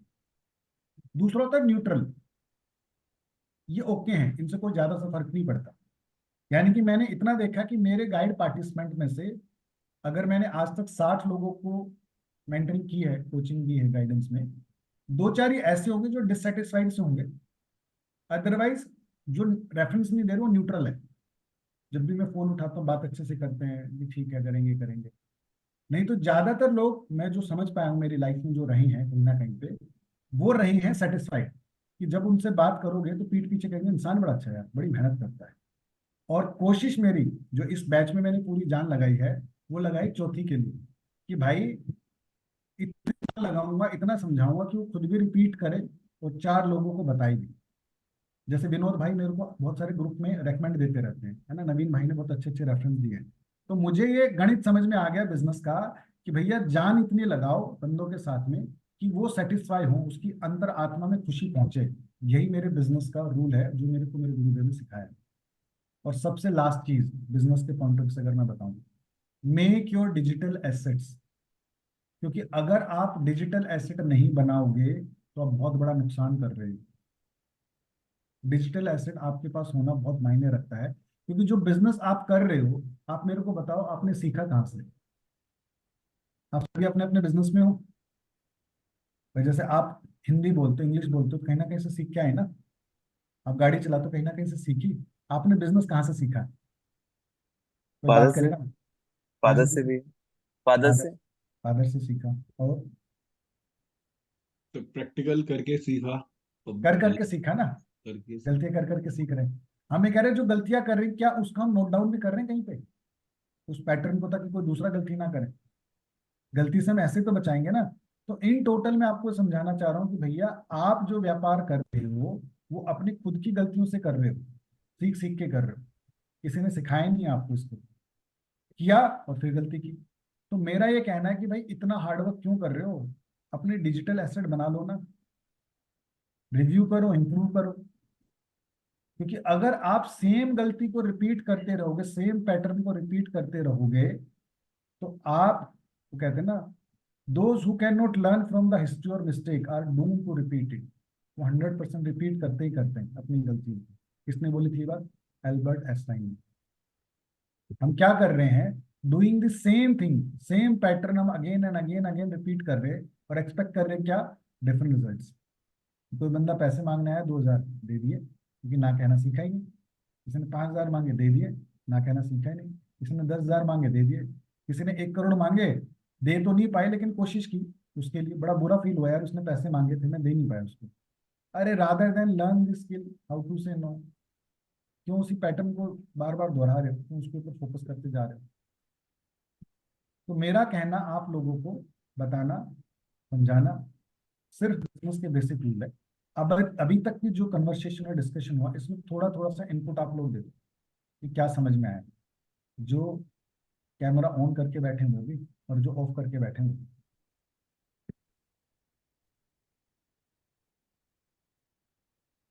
जी। जैसे क्लियर कम्युनिकेशन का बहुत अच्छा समझ में आया है।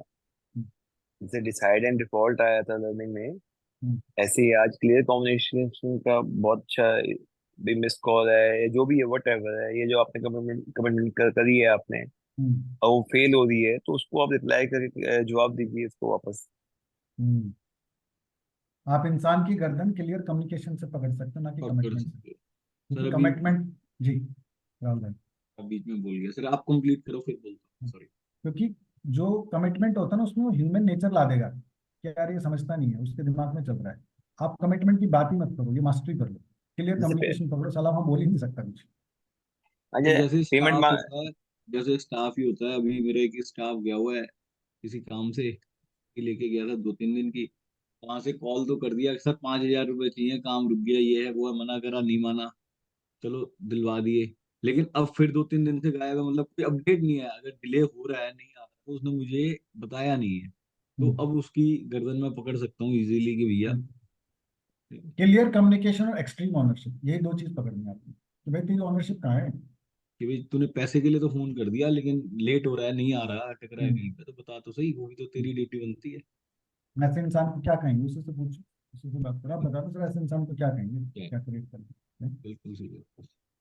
तो अब मैं जो आपसे चर्चा करने वाला हूँ, अब चर्चा करने वाला हूँ ह्यूमन के नेचर की। ये तो हमने समझा बिजनेस का नेचर, है ना।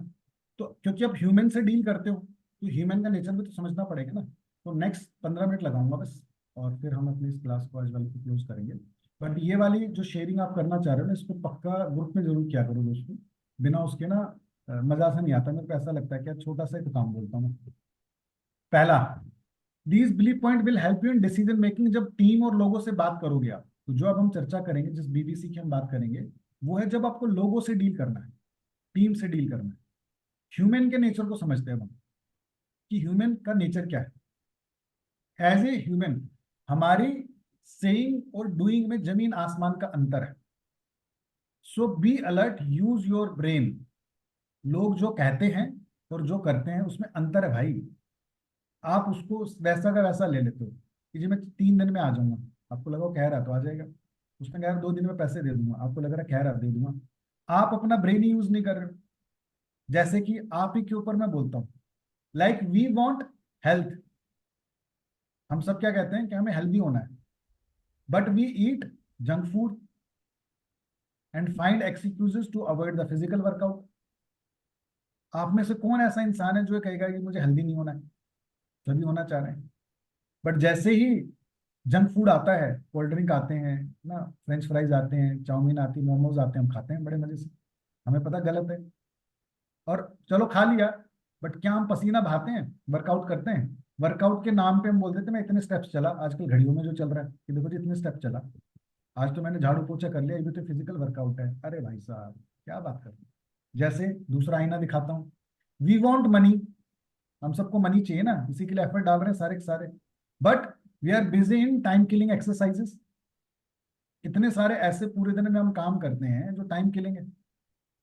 हमने मनी मेकिंग एक्टिविटी के ऊपर फोकस ही नहीं करना है कि कौन सा ऐसा काम है जिससे मुझे पता है मुझे पैसा आ सकता है, उसके ऊपर काम नहीं कर रहा मैं। बट उसके अलावा पूरे 24 घंटे में निकाल देता हूं ऐसे कामों के अंदर। तो मैं क्या बताना चाह रहा हूं कि लोगों की सेइंग और डूइंग में अंतर है। एक वीडियो दिखाता हूँ छोटी सी, कि हम कैसे लोगों के कहने पे अपने बिहेवियर को बदल लेते हैं। इसकी आपको वॉइस आ रही होगी क्या? साउंड शेयर में। एक एक्ट्रेस है जो तरह तरह की एड्स करती है, अगेन नाम नहीं लूँगा अगेन। तो उसकी एक क्लिपिंग दिखाई जहाँ पर एक टेलीविज़न शो में वो गई थी। वहाँ पर गलती से उसकी चाय में किसी ने चीनी डाल दी, चाय में या कॉफ़ी में, ब्लैक टी। तो उसकी चाय में या कॉफ़ी में किसी ने चीनी डाल दी। तो वहाँ पे बहुत उल्टा सीधा उसने बोला उस पर्सन को भी और चीनी के बारे में भी। इसमें शुगर डाला है, इसमें शुगर डाला है, अच्छा नहीं है शुगर। और वो जिस तरह की एड्स कर रही है, that is all loaded with sugar, chemicals,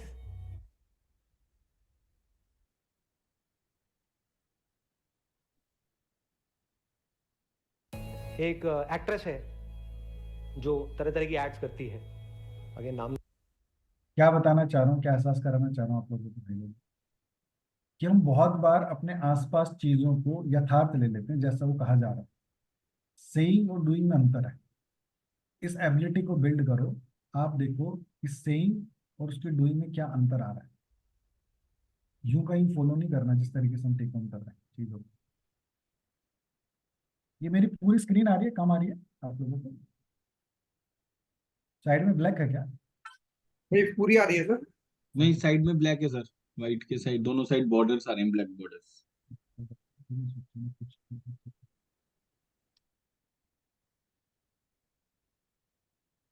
जब मैंने ये मेरे को क्लैरिटी मिली ना उस दिन भाई, मेरे को ना दिमाग उड़ गया। मतलब ये जो हम कंसिडर कर लेते हैं ना ऐसे बहुत बार चीजों को, यथार्थ जो गूगल में ले लेते हैं, उस दिन से समझ में आ गया कि अपनी बुद्धि भी लगाओ, अपना दिमाग भी लगाओ भाई। सेहत आपकी है, परिवार आपका, लाइफ आपकी है।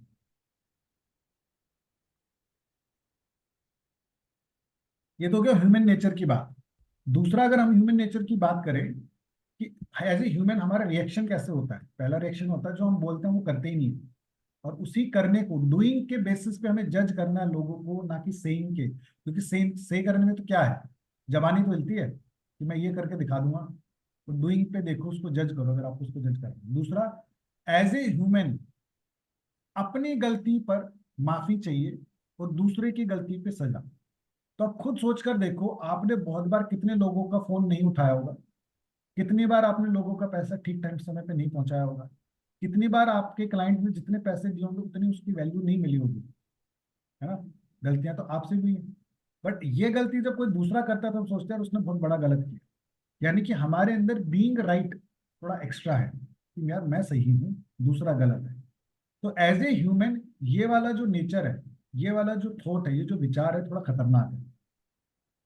हमें ह्यूमन को ह्यूमन की तरह देखना है, उसको एहसास कराना है। लेकिन एक चीज को पक्के से समझना है जो आपको मैं बताने वाला हूं, इसको गार्ड बांध लेना। क्या?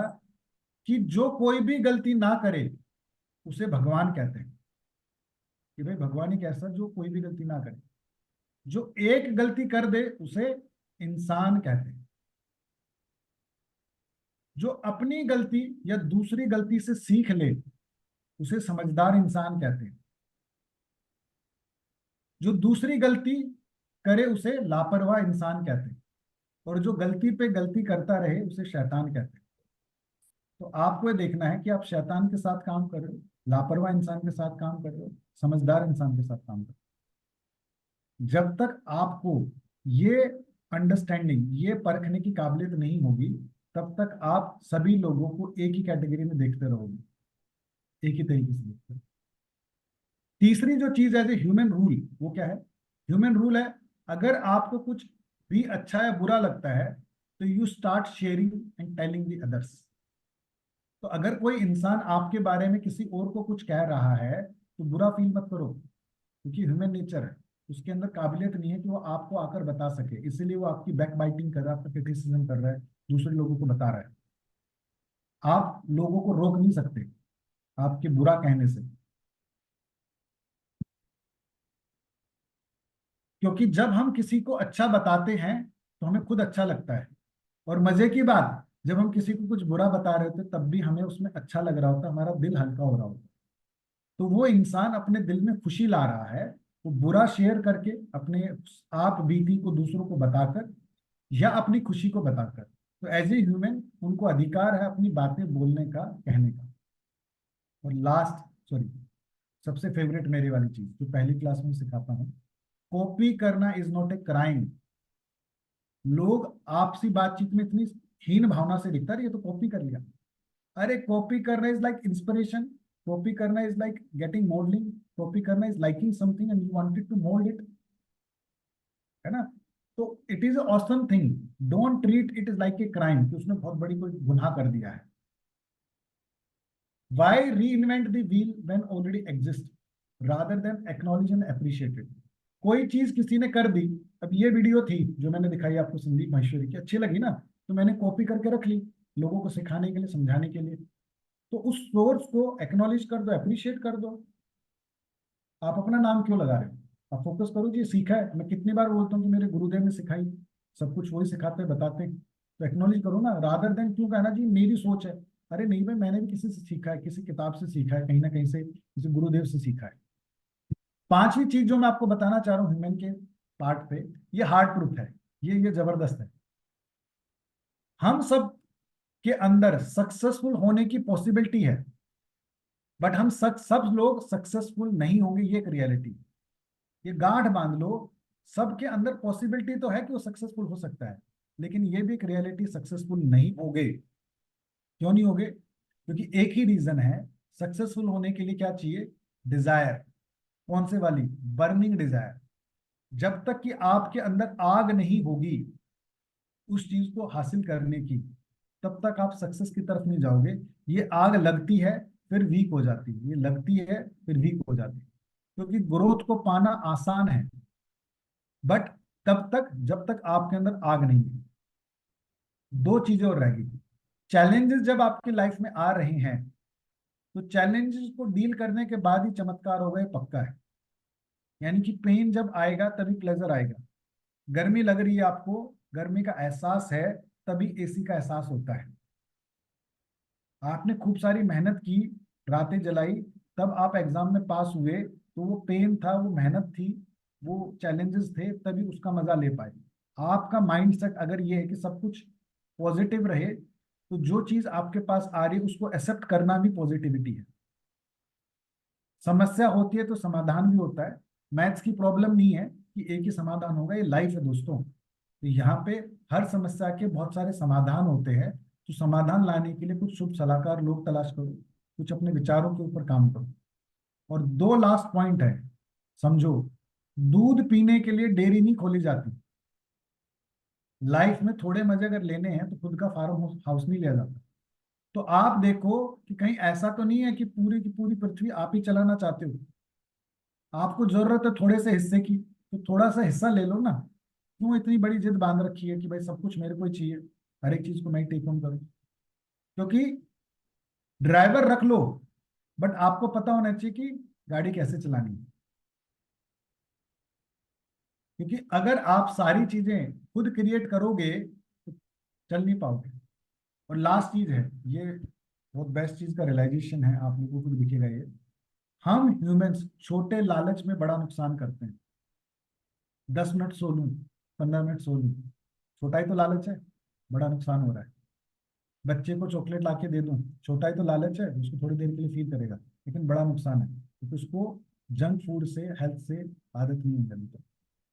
और नेक्स्ट जो क्लास होने वाली है मेरी फेवरेट है। नेक्स्ट क्लास में हम बात करेंगे सोल की, पर्पस ऑफ लाइफ की, हैप्पीनेस की। और अभी हम बात कर लेते हैं क्या क्लैरिटी मिली, क्या कुछ है, थोड़ा सा डिस्कशन कर लेते हैं। और दो अनाउंसमेंट है बस जाते जाते। पहला, अपनी वो बना लो माई प्ले लिस्ट, जो आप लोगों को मैंने बोली थी आते ही। और दूसरा, सर इस कौन सी list? My my play list music की, अपनी खुद की। दूसरा, 26 तारीख को और 2 तारीख को गाइड की क्लास है। कच्ची लिस्ट बना लो अपने पास में। कल वरुण ने मेरे को 7 रेफरेंसेस दिए, है ना, तो आप भी ना रेफरेंसेस लिस्ट बना लो। राहुल भाई ने भी करीबन 5-6 रेफरेंस भेजे हैं, पंकज भाई की तरफ से 2 आए हैं, है ना। तो आप अपनी लिस्ट बना लो, क्योंकि ये सिर्फ मेरी मदद नहीं है, उस इंसान की भी मदद है जो अपने डायरेक्शन में दौड़ रहा है। अगर आप देखो इस पूरे प्रोसेस में कुछ लेकर जाता है, कुछ चीजें क्रिएट करता है, तो उसकी लाइफ में बदलाव आएगा। एटलीस्ट सुबह 6 बजे उठने की, नए लोगों से मिलने की, अच्छे रिलेशन बिल्ड करने की काबिलियत तो बिल्ड हो ही है ना। अब अशोक भाई को भेजा, हमारे इंदौर वाले दोस्त ने, अशोक भाई से यहाँ पे नवीन भाई मिले, नवीन भाई ने पंकज को भेजा, तो अपनी कम्युनिटी बिल्ड हो रही है ना अच्छे अच्छे लोगों की। तो आप भी अपनी लाइफ में से कुछ लोगों को देखो कौन कौन गाइड में आ सकते हैं, मेरे को नाम दो उनके, उनको एक मैसेज भेजो जो आपको मैंने भेजा था, उनसे बातचीत करो, ताकि उनको हम 26 क्लास में ला सकें। और 2 तारीख को गुरुदेव की तरफ से क्लियर इंस्ट्रक्शन है कि योगेश्वर, फीडबैक मिला है आपका प्रोग्राम बहुत अच्छा है, बहुत सारे लोगों ने तारीफ करी है, इस प्रोग्राम की फीस बढ़ा दो। मैंने कहा सर इस बैच में नहीं बढ़ाऊंगा, क्योंकि मेरी अंदर से गट फीलिंग नहीं आ रही। हाँ, नेक्स्ट बैच में मैं पक्का बढ़ा दूंगा, जब हम सितंबर के आसपास लेकर आएंगे। तो कोशिश करो जितने भी आपके आसपास के लोगों को पक्का इस बैच में एंट्री कराओ, क्योंकि नेक्स्ट बैच की फीस लगभग 25,000 के आसपास हम करने वाले हैं, क्योंकि जान पूरी लगा रहे हैं, पूरा फोकस कर रहे हैं। तो इस जान के हिसाब से इतना रिजल्ट रिटर्न में उम्मीद करता हूँ। जाते जाते आप लोगों से कि अगर कोई भी जा रहा है तो वॉइस नोट छोड़ दो, ग्रुप के अंदर क्या कुछ आपने सीखा, क्या कुछ आपको लर्निंग रही। किसी का कोई डाउट, क्वेश्चन, क्वेरी हो तो मेरे से पूछ सकते हैं। House is open for sir questions. Programme तो अच्छा है, आपके सारे नोट्स और स्लाइड्स वगैरह भी अच्छे होते हैं। एक सोई की लगी मुझे, अगर आप बताओ। इजाजत हाँ दें। भाई। सर जो लाइंस होती है ना, उसमें कहीं भी फुल स्टॉप, कॉमा या कहीं भी कुछ नहीं आता, तो कई बार वो रीड करते हैं ना तो समझ ही नहीं आ पाती है एक बार में कि इसका मीनिंग क्या जा रहा है। ठीक है, तो वो थोड़ा सा अगर आप कर लेंगे तो सही रहेगा मेरे हिसाब से। लगा देंगे सर, बैठ करा देंगे इसको किसी पढ़े लिखे इंग्लिश वाले इंसान से। डन सर, पॉइंट टेक कर। किसी का कोई क्वेश्चन, सर क्वेरी, डाउट? जी यस हाँ। सर, और एक पूछना है। आपने बोला क्लियर कम्युनिकेशन रखो, और जैसे कि पैसे की बात नहीं करनी किसी भी, अगर लेना हो तो जो भी है। आपने बोला कि फॉलो अप लेते रहना चाहिए, या उनको एक क्या बोलते हैं उसको, सर आपने क्या बोला था कि सर एक्सट्रीम जैसे ओनरशिप, कि आप लोगों एक्सट्रीम को, ओनरशिप। हाँ। हाँ, लोगों को अगर आप जज करते, वैलिडेट करें, कैसे जज करते हैं? सबसे पहले देखो उसका कमिटमेंट है नहीं। करेक्ट। कमिटमेंट हमेशा आउटर वर्ल्ड में लाई करता है, बहुत बार कमिटमेंट पूरे नहीं होते हैं। आपको जो गर्दन पकड़ने, जो आपको इवेलुएट करना, वो इवेलुएट करना उसकी क्लियर कम्युनिकेशन पे। जब आपसे उस टॉप पे बात करो क्लियर कम्युनिकेशन पे, तो आपको तीसरा स्टेप देखना कि मैं इससे बात तो कर रहा हूँ, उसको एहसास कर रहा हूँ, बट ये ऑनरशिप भी ले रहा है, नहीं ले रहा है, या उसको करेक्ट। फिर एक्सक्यूज, एक्सप्लेन, जस्टिफिकेशन दे रहा है। क्योंकि अगर बंदा तीसरे स्टेप पे भी वीक है, तो भैया वो इंसान आपके साथ लंबे टाइम तक चलेगा नहीं, फिर वो आदमी खतरनाक है, प्रोफेशनल लाइफ में अच्छा नहीं होगा आपके लिए। क्योंकि आप उससे बात करो क्लियर कम्युनिकेशन की, उस पर भी वो आपको एक्सक्यूज, एक्सप्लेनेशन दे रहा है, जस्टिफिकेशन दे रहा है, आप ही को समझाने की कोशिश कर रहा है, तो इसका मतलब भैया वो आदमी खतरनाक है ना। जैसे वो मैंने एग्जांपल दिया था ना, मेरा एक दोस्त था जिसको मैंने मोबाइल खरीदवाया था, लास्ट के दिनों में उसने मेरे को ही फील करा दिया, मुझे लगा मैंने इससे गलत पैसे मांग लिए, मैं ही नहीं समझ पाया इसकी फीलिंग ना। घर पे इसकी दिक्कत चल रही होगी, बाद में पता लगा कितने उसे ले रखे उसने, जब वो कंपनी छोड़ के गया। मैंने बाद में सोचा बे यार, उसको साले थप्पड़ मारने चाहिए थे। मैं अपने अंदर ही सोच रहा हूँ कि अगर दोस्त के साथ खड़ा नहीं हो पाया, उसकी गलत टाइम नहीं है, तो गलत विचार था ना, क्लैरिटी नहीं थी। तो क्लैरिटी क्या मिली कि इंसान स्ट्रॉन्ग कमिटमेंट फुलफिल नहीं कर रहा, भाई ईएमआई तूने देनी थी, तो क्लियर कम्युनिकेशन करो कि भाई तेरी बातचीत थी। बट वो उसमें एक्सट्रीम ओनरशिप भी नहीं ले रहा, तो वो आदमी गलत है। दर्द भी ले, कहने का हक भी ना ले, उसमें भी उससे सुने, तो फिर ऐसी रिलेशनशिप क्यों निभानी है? ये रिलेशनशिप निभानी है आपने क्लोज में। आपकी बीवी आपको सुना रही है वापस, आपका बच्चा आपको सुना रहा है, आपकी बेटी आपको सुना रही है, आपके माँ बाप सुना रहे हैं, तो लोगे वहां ना तो स्ट्रॉन्ग कमिटमेंट आएगा, ना क्लियर कम्युनिकेशन, ना एक्सट्रीम ओनर, फिर भी तो निभाओगे ना। वो रूल यहाँ नहीं लगता, क्यों पेलने भाई, वो तो अपने हैं, सहेंगे। आपके भाई ने, जो मैं जैसे नवीन से बात कर रहा था, लाख रुपए 2 लाख रुपए मांगे कि भाई मैं दे देता हूँ, और वो नहीं दे पाया और ना ही बातचीत कर रहा है, तो वो ये थोड़ा कहेगा कि भाई काट ले, चलो ठीक है भाई, भाई था नहीं दे पाया वो कहीं ना कहीं पे, तो आप दर्द कहाँ सहन करोगे? पर्सनल रिलेशन में, क्लोज रिलेशन में दर्द सहोगे, दूसरे वालों में दर्द नहीं सहोगे। ये था। जी अशोक जी, राधा जी, विनोद सर, पंकज भाई, कोई डाउट, क्वेश्चन, क्वेरी, कुछ पूछना चाहते हो, कुछ कहना चाहते हो? Otherwise I am having expectation from you कि आप एटलीस्ट 5-5 रेफरेंसेस मेरे को इस हफ्ते दोगे, अपने सर्कल में से लोगों को बताओगे, क्योंकि मेरे लिए, जो मेरे वो कहते हैं ना, एंजल्स, मैसेज मैसेज मैसेंजर्स हैं, वो आप ही लोग हो। अगर मैंने आपको कुछ वैल्यू एडिशन किया है, तो आप इस प्रोग्राम को भी रिपीट करें। आप जीपीसी की कमिटमेंट फीस देकर जीपीसी ग्रुप में जरूर आए, क्योंकि बहुत अच्छा वो ग्रुप है, आप में से अगर किसी ने नहीं ज्वाइन किया हुआ है। और प्रोग्राम में साथ बने रहें, नए लोगों को लेकर आए, ये है। क्योंकि इसके बाद हमारा ना जो मीटिंग हुआ करेगी मंडे को और थर्सडे को, वो इम्प्लीमेंटेशन वाली मीटिंग हुआ करेगी। ज्ञान अगर आपको लेना है तो आप ट्यूसडे या फ्राइडे वाली क्लास में आ सकते हो, वो हमारी शुरू होगी लगभग 11 जून से, अभी समय है अभी तक बचा। इसके अभी सभी लास्ट सेशन रहता है ना? नहीं नहीं, 2 सेशन हो रहे हैं। 2 सेशन है, ओके। थोड़ा सा और प्यार मोहब्बत की बात करेंगे, अच्छी अच्छी, कुछ नई क्रिएटिव होगी। ठीक है जी, डन है जी, थैंक यू सो मच। आशीष भाई 9 बजे मिलेंगे, अगर आप ओके हैं तो जूम पे 1-to-1 करते हैं आशीष भाई। Thank you sir.